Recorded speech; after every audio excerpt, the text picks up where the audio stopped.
قرآن حکیم اللہ رب العزت کی کتاب ہے، اس کا کلام ہے. یہ کوئی معمولی کلام نہیں ہے، یہ کلام اس ہستی کا ہے جس نے یہ کائنات بنائی، جو خالق ہے، جو مالک ہے، جو ہم سب کا رازق ہے، جس نے ہم سب کو ہدایت دی. یہ کلام دنیا کے ہر کلام سے عظیم تر ہے، اور اس کا اندازہ آپ کو اس سے بھی ہو سکتا ہے کہ اس کلام کے ساتھ ہر طرح کی عظمتیں وابستہ ہیں. جو فرشتے یعنی جبریل امین اس کو لے کر آئے وہ ملائکہ کے سردار ہیں. جس امت پر یہ کتاب نازل ہوئی اسے خیر امت قرار دیا گیا. جس رات میں یہ کتاب اتری لیلۃ القدر کی رات، اسے 1000 مہینوں سے بہتر رات قرار دیا گیا. جس شہر میں یہ کتاب نازل ہوئی مکہ، اسے ام القری بستیوں کی ماں کہا گیا. اور جس مہینے میں یہ کتاب نازل ہوئی رمضان المبارک کا مہینہ، وہ تمام مہینوں سے افضل قرار پایا. لہذا قرآن پاک اور رمضان کا ایک خاص تعلق ہے. اللہ رب العزت فرماتے ہیں شہر رمضان الذی انزل فیہ القرآن، رمضان وہ مہینہ ہے جس میں قرآن نازل کیا گیا. ھدی للناس، جو لوگوں کی ہدایت کے لیے ہے. وبینات من الہدی والفرقان، اور اس کتاب میں ہدایت اور فرقان کی روشن نشانیاں ہیں، یعنی ایسی تعلیمات پر مشتمل ہے کہ جو راہ راست دکھانے والی اور حق و باطل کا فرق کھول کر رکھ دینے والی ہیں. اس لیے یہ بات ضروری معلوم ہوتی ہے کہ روزے اور قرآن کا تعلق صحیح طور پر واضح کیا جائے، اور اس مہینے میں قرآن پاک کے ساتھ خصوصی تعلق قائم کیا جائے. اللہ سبحانہ وتعالی اس کتاب کے بارے میں یہ بھی فرماتے ہیں قل بفضل اللہ وبرحمتہ فبذلک فلیفرحوا ھو خیر مما یجمعون. آپ کہہ دیجئے کہ یہ اللہ کا فضل اور اس کی مہربانی ہے کہ یہ چیز اس نے بھیجی، اس پر تو لوگوں کو خوشی منانی چاہیے. یہ ان سب چیزوں سے بہتر ہے جنہیں لوگ سمیٹ رہے ہیں. گویا یہ کتاب ہر اس نعمت سے، ہر اس دولت سے بڑی دولت ہے جو لوگ سمیٹتے ہیں یا جن چیزوں کا شوق لوگ رکھتے ہیں. اور یہ بات کس کی کہی ہوئی ہے؟ اللہ رب العزت کی. یہ مہینہ چونکہ نزول قرآن کا مہینہ ہے، اس لیے ہم سب کو بھی چاہیے کہ اس مہینے میں زیادہ سے زیادہ قرآن حکیم کے ساتھ تعلق پیدا کرے. ہم دیکھتے ہیں کہ نبی اکرم صلی اللہ علیہ وسلم جن پر یہ قرآن پاک نازل ہوا، وہ بھی اس مہینے میں قرآن پاک کے ساتھ ایک خصوصی تعلق رکھتے تھے. ابن عباس کا بیان ہے کہ رسول اللہ صلی اللہ علیہ وسلم سب سے زیادہ سخی تھے، اور رمضان میں جب آپ کو حضرت جبریل علیہ السلام آ کر ملتے تو آپ بہت زیادہ سخاوت کرنے والے تھے. اور جبریل علیہ السلام رمضان کی ہر رات میں آپ سے ملتے تھے اور آپ سے قرآن کا دور کرتے تھے. بس یقیناً رسول اللہ صلی اللہ علیہ وسلم سے جب جبریل علیہ السلام ملتے تو آپ تیز ہوا سے بھی زیادہ سخاوت فرماتے تھے. اس حدیث کو بخاری اور مسلم نے روایت کیا ہے. تو اس سے پتہ چلتا ہے کہ آپ صلی اللہ علیہ وسلم رمضان کی راتوں میں سے ہر رات جبریل امین کے ساتھ قرآن پاک کا دور فرمایا کرتے تھے. ہمارے لیے بھی لازم ہے کہ ہم اس مہینے میں خاص طور پر قرآن پاک کی تلاوت کا اہتمام کریں. قرآن پاک کا پڑھنا تو ویسے ہی بابرکت ہے. ایک ایک حرف کے پڑھنے پر 10 نیکیوں کا وعدہ ہے، اور قیامت کے دن بھی یہ قرآن انسان کے لیے سفارشی بن کر آئے گا. حضرت ابو امامہ سے روایت ہے، کہتے ہیں کہ میں نے رسول اللہ صلی اللہ علیہ وسلم سے سنا، آپ نے فرمایا قرآن مجید پڑھا کرو کیونکہ وہ قیامت کے دن اپنے پڑھنے والوں کے لیے سفارشی بن کر آئے گا. گویا یہ کتاب قیامت کے دن ہمارے لیے سفارش کرے گی.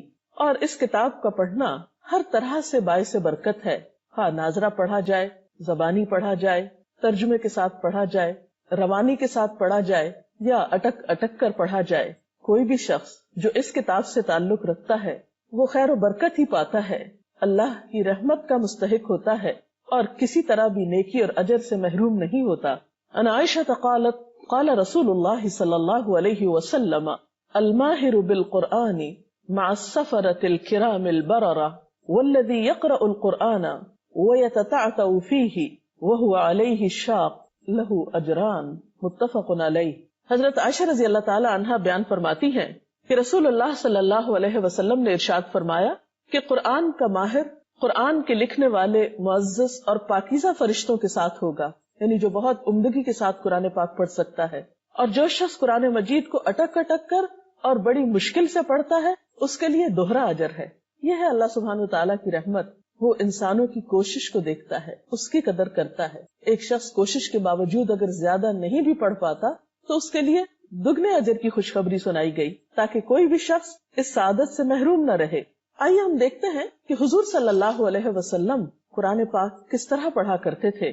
اس سلسلے میں حضرت ام سلمہ کی ایک روایت ہمیں ملتی ہے.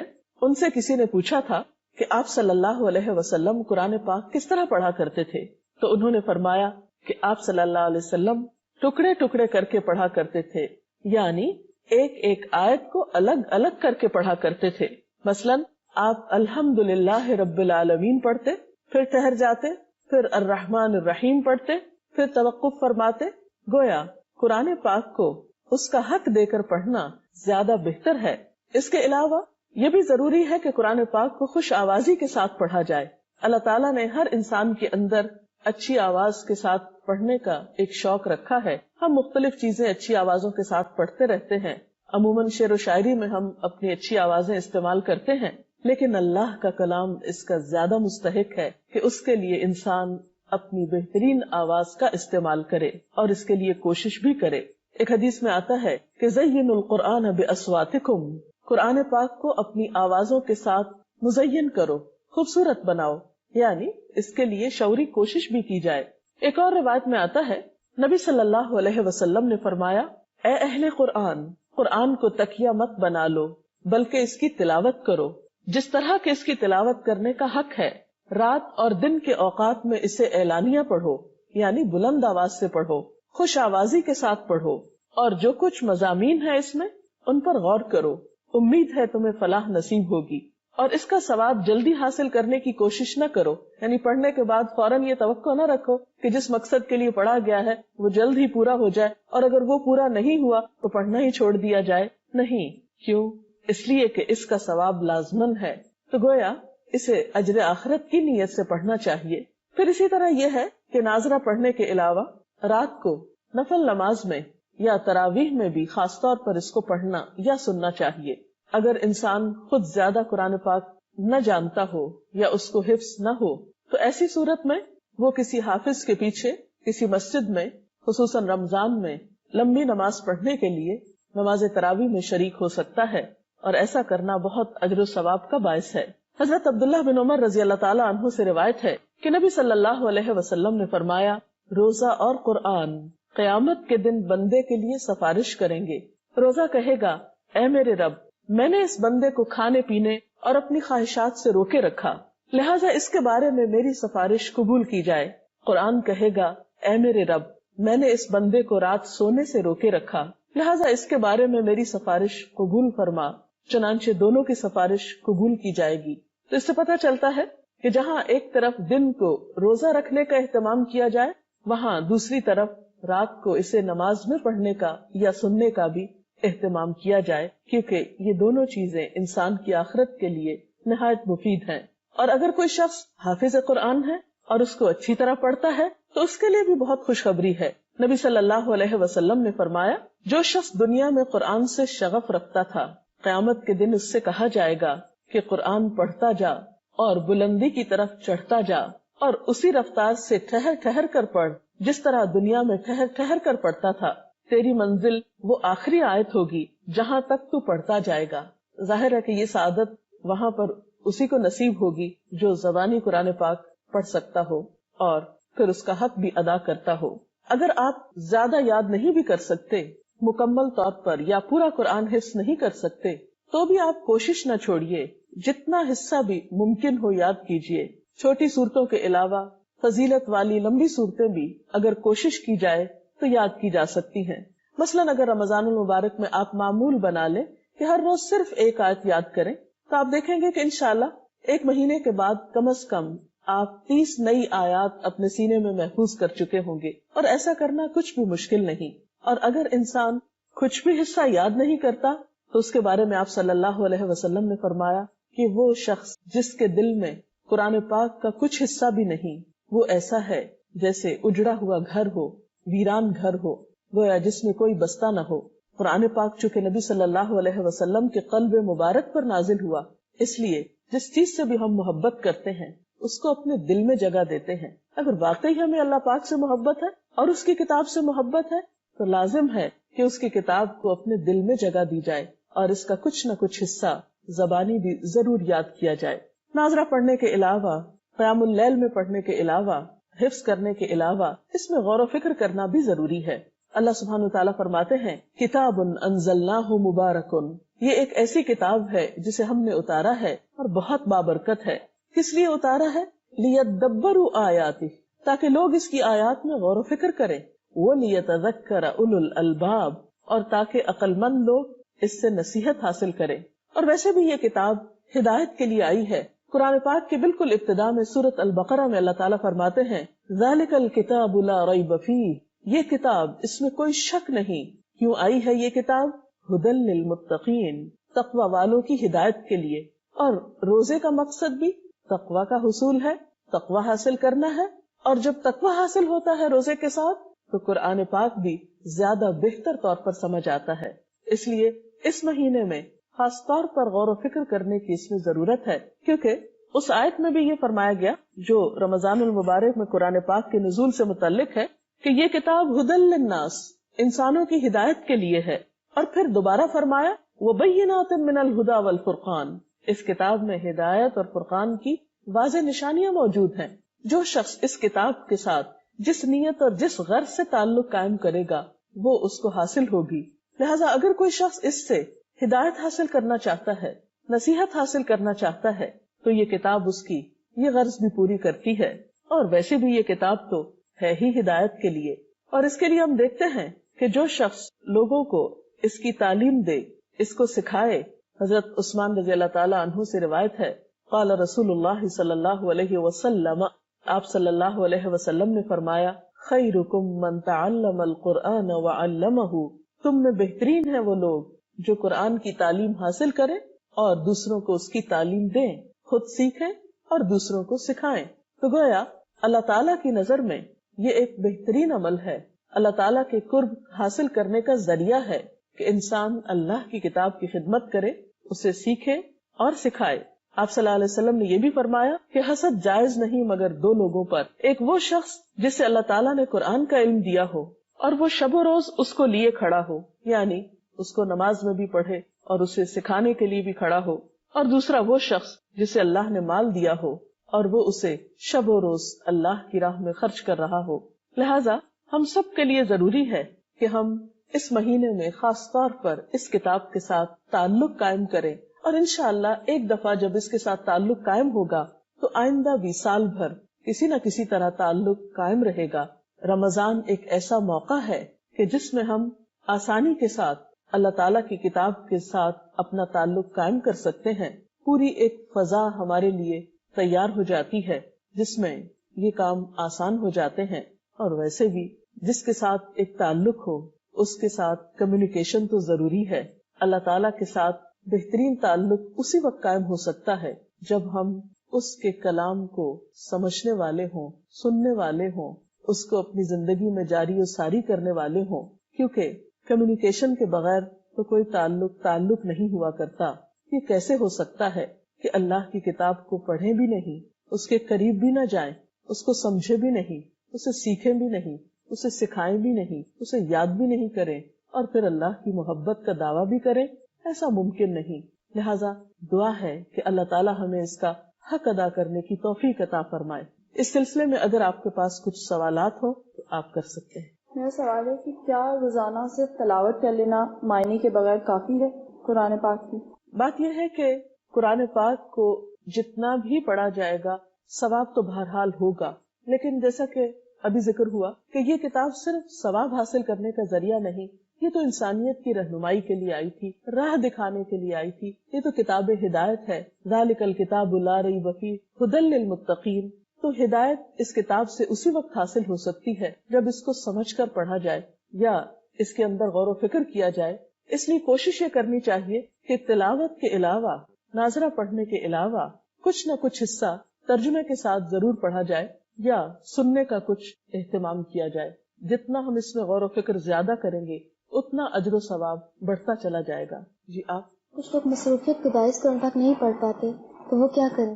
ایسے لوگ اگر پہلے سے قرآن پاک کا کچھ حصہ انہیں زبانی یاد ہے تو اس کو بھی چلتے پھرتے دہرا سکتے ہیں، اپنے کام کاج کے دوران بھی پڑھ سکتے ہیں. یا پھر یہ ہے کہ اگر وہ پڑھنے کے قابل نہیں، مثلاً بہت بوڑھے بزرگ ہیں، نگاہ بہت کمزور ہے، زیادہ بیٹھ نہیں سکتے، زیادہ دیر پڑھ نہیں سکتے، تھک جاتے ہیں جلدی، تو ایسی صورت میں الحمدللہ آج کل ہر جگہ پر کیسٹ پلیئرز موجود ہیں اور مختلف قراء کی خوبصورت آوازوں میں قرآن پاک کی تلاوت کی کیسٹس بھی دستیاب ہیں. تو ایسی صورت میں وہ لوگ کیسٹ کے ذریعے بھی سن سکتے ہیں اور سننے کا بھی اجر و ثواب ہے. ہر شخص اپنی اپنی سہولت کے مطابق کچھ نہ کچھ وقت ضرور اس کے لیے نکال سکتا ہے. مثلاً رات کو سونے سے پہلے، کیونکہ سونا تو ہر شخص کو ہوتا ہے، اگر اس وقت بھی آپ بہت تھکے ہوئے ہیں اور نہیں پڑھ سکتے تو آپ کھانے کے دوران بھی کیسٹ پلیئر آن کر کے آپ ساتھ ساتھ سن بھی سکتے ہیں اور کھانا بھی کھا سکتے ہیں، کیونکہ یا سحری کے وقت آپ بیٹھیں گے یا افطار کے وقت. لیکن یہ کوشش ضرور رہے اور شعوری کوشش رہے کہ کسی نہ کسی طرح اللہ کی کتاب کے ساتھ کچھ تعلق ضرور قائم کرنا ہے. اور آپ دیکھیں گے کہ جتنا آپ کا اس کتاب کے ساتھ تعلق ہوگا اتنا ہی آپ کے دل کو سکون ہوگا، آپ پرسکون ہوں گے تو آپ کے کام زیادہ بہتر طریقے سے ہو سکیں گے. آپ سفر کے دوران مثلاً اگر آپ خود ڈرائیو کر رہے ہیں یا کسی گاڑی میں بیٹھے ہوئے ہیں یا آپ پیدل چل رہے ہیں تو واک مین کے ذریعے یا کسی بھی طریقے سے آپ اس کو پڑھ سکتے ہیں. یا اپنے کام کاج کے وقفوں کے دوران، مثال کے طور پر اگر آپ قرآن پاک کا ایک چھوٹا نسخہ اپنے پاس محفوظ رکھتے ہیں اور جو آپ کو وقت ملتا ہے تو ان بٹوین آپ تھوڑا سا کھول کر کچھ نہ کچھ پڑھ سکتے ہیں. ضروری نہیں کہ آپ پورا سپارہ پڑھیں یا آدھا سپارہ پڑھیں. آپ اگر چند آیات بھی تلاوت کریں تو اس سے بھی آپ بہت بہتر محسوس کریں گے. اس کو ایک ریمیڈی کے طور پر بھی آپ لیں. آج کے دور میں ہر شخص پریشان ہے، دکھی ہے.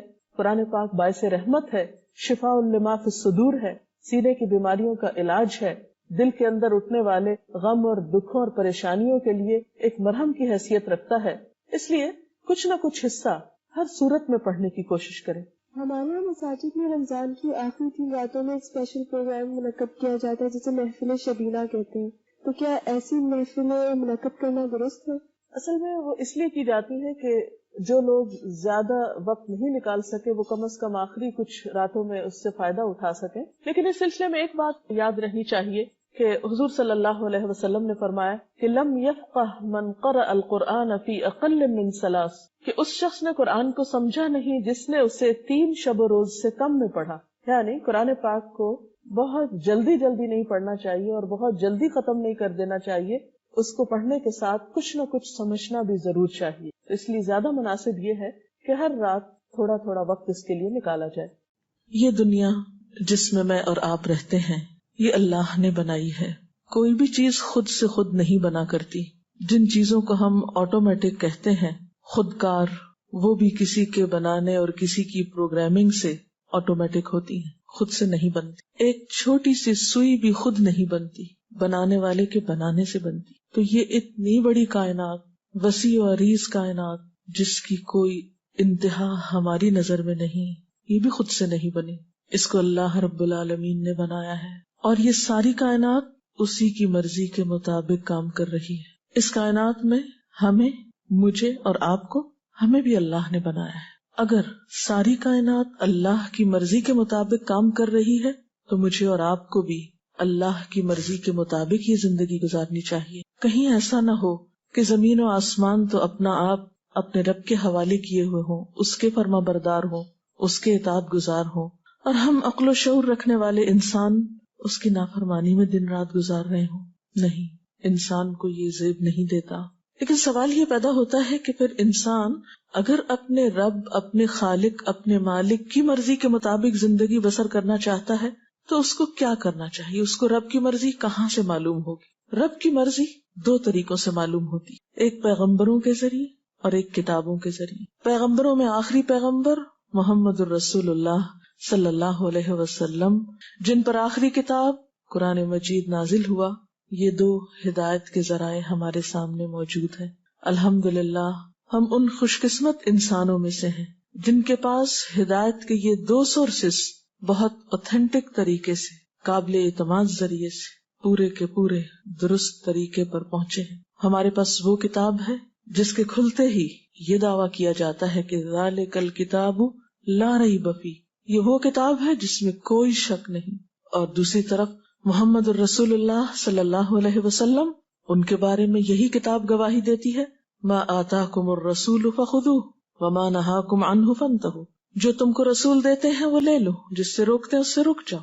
لقد کان لکم فی رسول اللہ اسوۃ حسنہ، تمہارے لیے اللہ کے رسول صلی اللہ علیہ وسلم کی زندگی میں خوبصورت نمونہ ہے، بہترین نمونہ ہے. اگر ہم واقعی صراط مستقیم چاہتے ہیں، اللہ کی رضا چاہتے ہیں، اس کی اطاعت کرنا چاہتے ہیں، تو ممکن نہیں کہ پھر ان کے بغیر کر سکے. اور خصوصاً قرآن، گر تو خواہی مسلمان زیستن نیست ممکن جز بقرآن زیستن. اگر چاہتے ہو کہ مسلمان بن کے جیو تو ممکن ہی نہیں کہ قرآن کے بغیر مسلمان بننے کا کوئی تصور ہو.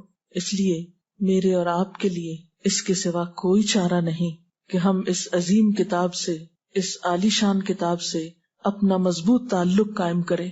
بل هو قرآن مجید فی لوح محفوظ. یہی کتاب ہمارے لیے دنیا اور آخرت کی کامیابی کی ضمانت دیتی ہے. رسول اللہ صلی اللہ علیہ وسلم نے فرمایا، یہ قرآن اللہ کی رسی ہے، حبل اللہ، یہ واضح نور اور شفائے نافع ہے.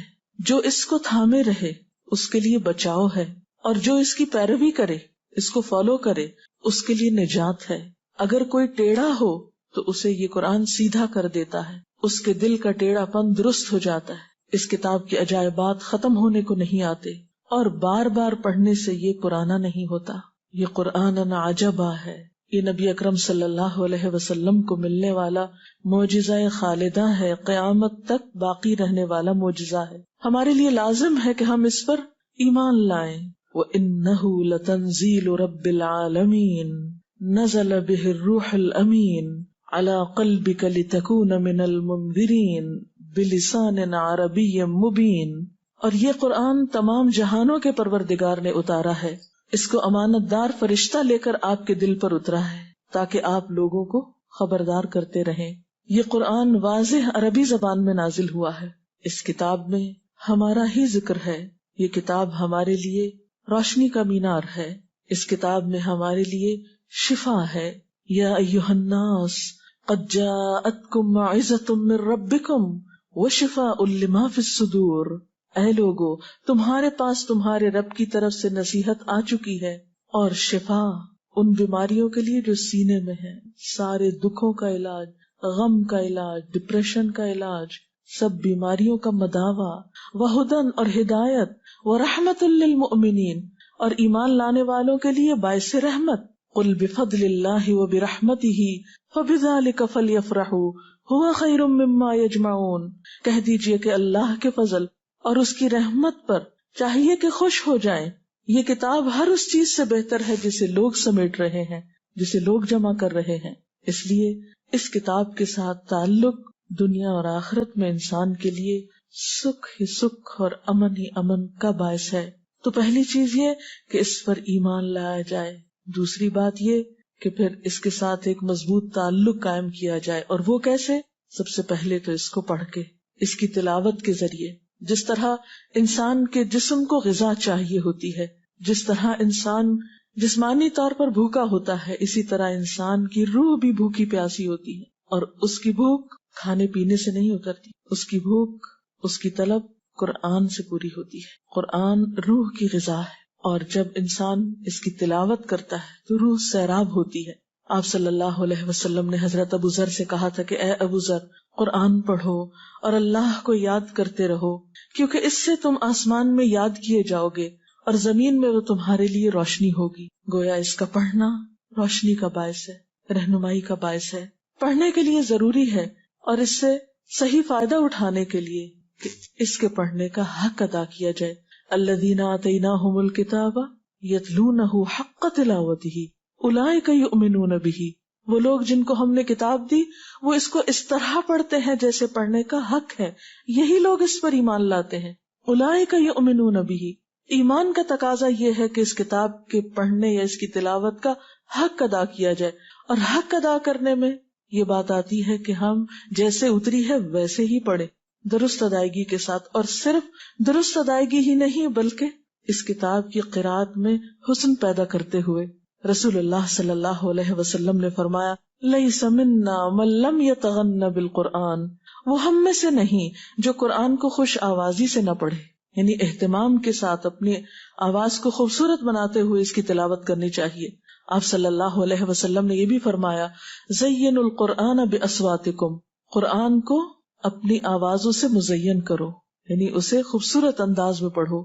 ایک اور جگہ پر ہے آپ نے فرمایا قرآن کو اپنی اچھی آوازوں کے ذریعے حسین بناؤ، کیونکہ اچھی آواز قرآن کے حسن میں اضافہ کرتی ہے۔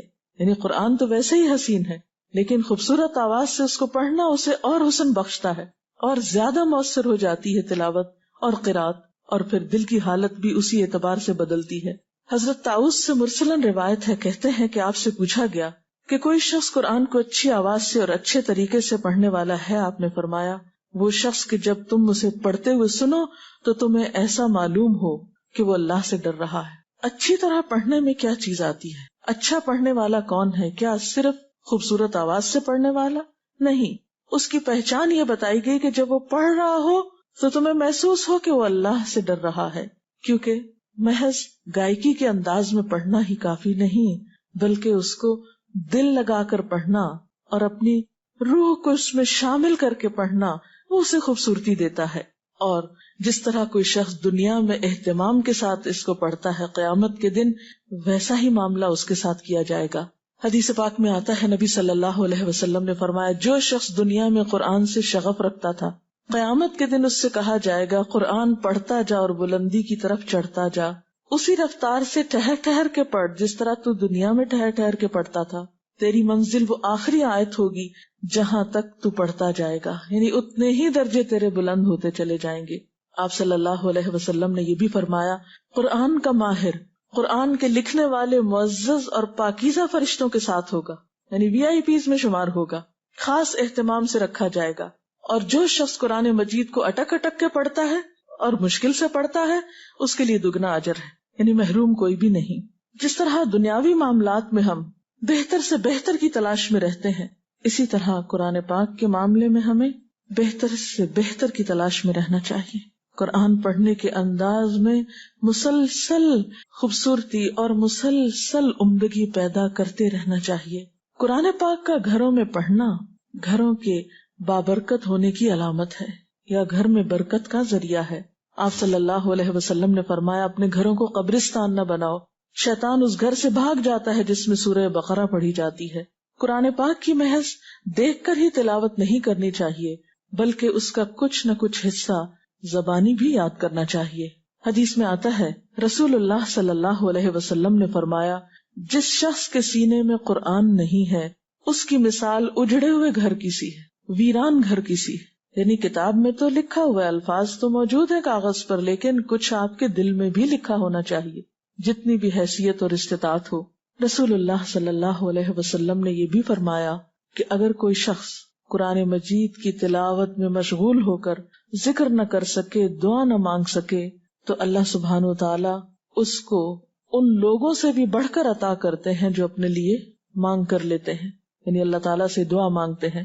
اور اللہ تعالیٰ کے اس کلام کی فضیلت باقی تمام کلاموں پر ایسی ہے جیسی خود اللہ تعالیٰ کی فضیلت باقی ساری مخلوق کے مقابلے میں، یعنی اس کتاب جیسی کوئی چیز ہی نہیں، کوئی کلام ہی نہیں۔ یاد رکھیے کہ قرآن پاک صرف تلاوت، صرف برکت اور صرف ثواب کمانے کے لیے نہیں آیا، یہ تو انسان کی ذات سے لے کر پوری دنیا کے لیے باعث رحمت ہے، یہ ہماری ہدایت کے لیے آیا ہے۔ اس لیے ضروری ہے کہ ہم اس کو سمجھ کر پڑھیں، اس میں غور و فکر کریں۔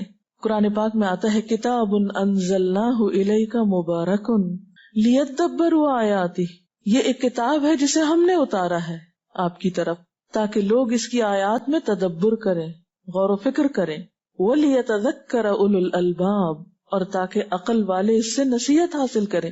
اور اللہ تعالیٰ خود پوچھتے ہیں افلا يتدبرون القرآن ام علی قلوب اقفالها، کیا یہ لوگ قرآن پر غور و فکر نہیں کریں گے؟ کیا ان کے دلوں پہ تالے پڑ چکے ہیں؟ ان کے دلوں میں قرآن کے جانے کا کوئی راستہ نہیں، یہ دنیا بھر کی باتیں سوچتے ہیں، قرآن کے بارے میں غور و فکر نہیں کریں گے، قرآن کو اپنے دلوں میں جگہ نہیں دیں گے، اس کو اپنی زندگی کا حصہ نہیں بنائیں گے۔ اور یاد رکھیے کہ یہ کچھ مشکل کام بھی نہیں، اللہ تعالیٰ بارہا فرماتے ہیں وَلَقَدْ يَسَّرْنَا الْقُرْآنَ لِلذِّكْرِ، ہم نے نصیحت کے لیے قرآن کو بہت آسان کر دیا ہے۔ فَهَلْ مِن مُدَّكِرٍ، ہے کوئی جس سے نصیحت حاصل کرے، ہے کوئی سبق لینے والا؟ اور بات یہ ہے کہ اگرچہ یہ عربی زبان میں اور وہ زبان ہماری نہیں، لیکن اردو اور عربی میں کچھ بڑا فاصلہ بھی نہیں، تقریباً 70% الفاظ اردو کے ایسے ہیں جو عربی میں بھی موجود ہیں، آپ ان سے مانوس ہیں، اس لیے غور و فکر کچھ مشکل کام نہیں. اگر اس کے لیے انسان روزانہ اپنی زندگی میں سے کچھ وقت نکالے تو بہت جلد اس کے معنی جان سکتا ہے. اور پھر یاد رکھیے کہ یہ کتاب صرف پڑھنے کے لیے نہیں، صرف طبع آزمائی کے لیے نہیں، بحث مباحثے کے لیے نہیں، یہ تو ہدایت کی کتاب ہے. یہ تو اس لیے کہ اس کو پڑھ کر اس پر عمل کیا جائے. آپ صلی اللہ علیہ وسلم نے فرمایا وہ شخص قرآن پر ایمان نہیں لایا جس نے اس کی حرام کی ہوئی چیزوں کو حلال کر لیا. یعنی جس کا اس کتاب پر عمل نہیں، گویا اس کا ایمان بھی ادھورا ہے. اور قیامت کے دن قرآن یا تو انسان کے حق میں حجت بنے گا یا اس کے خلاف گواہی دے گا. القرآن حجت لک وعلیک، یا تو انسان کی طرف سے جھگڑے گا یا شفاعت کرے گا یا پھر اس کے خلاف گواہی دے گا. تو کس کے حق میں گواہی دے گا؟ جو اس پر عمل کرنے والا ہوگا، اس کا حق دینے والا ہوگا. حضرت عثمان اور حضرت عبداللہ بن مسعود کا طریقہ یہ تھا کہ اگر آپ صلی اللہ علیہ وسلم سے وہ 10 آیتیں بھی پڑھ لیتے تھے تو جب تک ان آیات کے تمام علم و عمل کے پہلوؤں کو اپنے اندر جذب نہیں کر لیتے تھے، آگے قدم نہیں بڑھاتے تھے. وہ کہتے ہیں کہ ہم نے قرآن کے علم اور عمل کو ساتھ ساتھ لیا ہے. ان کی زندگی میں تصور ہی نہیں تھا کہ قرآن صرف علم حاصل کرنے کے لیے پڑھا جاتا ہے، یا وہ صرف نالج بڑھانے کے لیے، نالج میں اضافہ کرنے کے لیے، یا مزید کچھ جاننے کے لیے. نہیں، یہ تو کتاب ہے ہی عمل کے لیے. آپ صلی اللہ علیہ وسلم نے فرمایا تم میں سے کوئی شخص اس وقت تک مومن نہیں ہو سکتا جب تک اس کی خواہشات اس چیز کے تابع نہ ہو جائیں جو میں لے کر آیا ہوں. اور پھر امت مسلمہ کے فرد ہونے کی حیثیت سے ہماری ذمہ داری ہے کہ جہاں ہم اس سے خود فائدہ اٹھائیں وہاں یہ کتاب یا ایھا الناس کہہ کے پوری انسانیت کو مخاطب کرتی ہے. اس خوبصورت کتاب سے دوسروں کو بھی متعارف کرائیں. ھذا بلاغ للناس ولینذروا بہ، یہ تو سب انسانوں کے لیے پیغام ہے. یہ صرف مسلمانوں کی کتاب نہیں، یہ تو پوری انسانیت کے لیے، اور تاکہ وہ سب اس کے ذریعے خبردار کیے جائیں. اور اسی لیے آپ صلی اللہ علیہ وسلم کو خصوصی تاکید کی گئی وَأُوحِيَ إِلَيَّ هَذَا الْقُرْآنُ لِأُنذِرَكُم بِهِ وَمَن بَلَغَ، میری طرف وحی کی گئی ہے کہ میں اس قرآن کے ذریعے تم کو بھی خبردار کروں اور جس کو یہ پہنچے. گویا یہ کتاب ساری انسانیت کی ہدایت کے لیے ہے. اور اس کے لیے کیا ضروری ہے پھر کہ ہم اس کو سیکھنے یا سکھانے والے بن جائیں. آپ صلی اللہ علیہ وسلم نے بشارت دی ہے خیرکم من تعلم القرآن وعلمہ، تم میں بہترین ہیں وہ لوگ جو قرآن سیکھیں اور سکھائیں. قرآن ہمیں پکارتا ہے، اب بات ہمارے ذمہ ہے کہ ہم اس کی پکار پہ لبیک کہتے ہیں یا اس سے منہ موڑ لیتے ہیں. اور یاد رکھیے جو اس سے منہ موڑے گا اس کے بارے میں بھی قرآن پاک میں آتا ہے وَقَدْ آتَيْنَاكَ مِن لَّدُنَّا ذِكْرًا مَنْ أَعْرَضَ عَنْهُ فَإِنَّهُ يَحْمِلُ يَوْمَ الْقِيَامَةِ وِزْرًا خَالِدِينَ فِيهِ وَسَاءَ لَهُمْ يَوْمَ الْقِيَامَةِ حِمْلًا. ہم نے خاص اپنے ہاں سے تم کو ایک ذکر عطا کیا، جو کوئی اس سے منہ موڑے گا وہ قیامت کے روز سخت گناہ کا بوجھ اٹھائے گا، اور ایسے سب لوگ ہمیشہ اس کے وبال میں گرفتار رہیں گے، اور قیامت کے دن ان کے لیے بڑا تکلیف دہ بوجھ ہوگا. ایک اور جگہ پر فرمایا من اعرض عن ذکری فإن له معیشۃ ضنکا ونحشره یوم القیامۃ اعما قال رب لم حشرتنی اعما وقد كنت بصیرا قال كذلك اتتك آیاتنا فنسیتها وكذلك اليوم تنسى. جو میرے ذکر سے منہ موڑے گا، اور ذکر سے مراد یہاں اللہ کی کتاب ہے، میں اس کے لیے دنیا کی زندگی تنگ کر دوں گا، اور قیامت کے دن ہم اس کو اندھا اٹھائیں گے. وہ پوچھے گا اے میرے رب مجھے اندھا کیوں اٹھایا گیا، میں تو دیکھنے والا تھا. اللہ تعالیٰ فرمائے گا ہاں اسی طرح ہماری آیات تیرے پاس آئی تھیں مگر تو نے انہیں بھلا دیا، لہٰذا اسی طرح آج تم بھلائے جا رہے ہو. جو شخص اس کتاب کو جتنی اہمیت دے گا، اس سے جتنی محبت کرے گا، اس کی جتنی قدردانی کرے گا، اس کے ساتھ جتنا وقت گزارے گا، اس سے کہیں زیادہ بڑھ کر اللہ تعالیٰ کی رحمت، نوازش اور عنایات کا مستحق ہوگا. اللہ تعالیٰ سے دعا ہے کہ وہ ہمیں اس کی قدر کرنا سکھائے. حقیقت یہ ہے کہ عزت اس کتاب کے ساتھ ہے ہم سب کی، کیونکہ یہ قرآن مجید ہے، عزت والی کتاب، عزت والا قرآن. ہم سب کے لیے لازم ہے کہ ہم اس کی عزت کریں اور اس کو اہمیت دیں اور اسے اپنی زندگی میں شامل کریں اور اس کے ساتھ ایک مضبوط تعلق رکھیں. اللہ تعالی ہم سب کو اس کی توفیق عطا فرمائے. اس سلسلے میں اگر کوئی سوال ہے آپ کے ذہن میں تو آپ کر سکتے ہیں. کیا قرآن سننے کا بھی اتنا ہی ثواب ہے جتنا قرآن پڑھنے کا ہے؟